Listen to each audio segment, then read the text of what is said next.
పైలయాదిరెడ్డి, నేను జిల్లా రైతు సంఘం ఉపాధ్యక్షుడిని.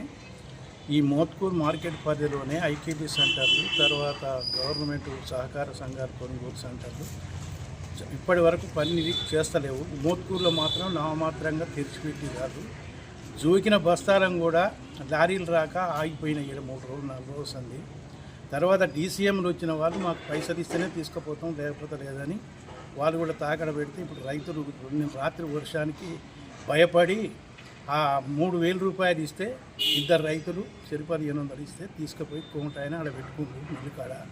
అవి కూడా దించలేడు. ఎందుకు ఎందుకుంటలేవు మరి? ఇప్పుడు డీసీఎంకి పైసలు ఇస్తే ఎత్తిరి అమాలు మరి ఆడిపోయినాక ఎందుకు దించుకోవంటే నాకు 63 వస్తున్నాయి ఇలా, అందుకోసం 68 రావాలి మేము గవర్నమెంట్కి ఇవ్వడానికి. అందుకనే నువ్వు 2 కిలోలు కట్ చేస్తామని అంటున్నారు. 41 చూపితే 39కే మేము లెక్క చేసి తగ్గు పట్టి ఇస్తాం, అట్లయితేనే మనం దించుకుంటాం, లేకపోతే లేదన్నాడు. దీని మీద కలెక్టర్కి కానీ డిఎంకి కానీ ఎవరికి చెప్పినా కూడా పట్టించుకుంటలేరు.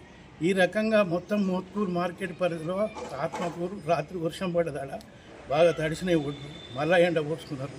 ఒక్కొక్క కూలీకి 600, 700, 1000 రూపాయలు ఇస్తారు. అట్లయినా సమస్య పరిష్కారం అయితే లేదు.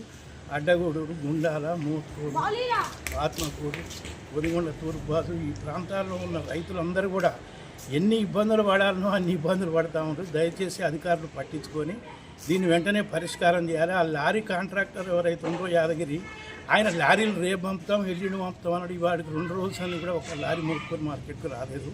జోకిన బస్తాలు దాదాపు ఒక 500-600 బస్తాలు ఉన్నాయి ఇప్పుడు మార్కెట్లో. అవి కూడా రాత్రి వచ్చి తడిచిపోతే కూడా మళ్ళీ వాటిని చేసే దిక్కు లేదు. మళ్ళీ మిల్లు కాడికి పోయిందాక కూడా పేమెంట్ తక్కువ వస్తే రైతులు దిమ్మదారు అంటుండ్రు. జోకిన బస్తాలు ఉన్నాయి ఆడ, అవి 2 రోజులు సంది అట్నే పడి ఉన్నాయి.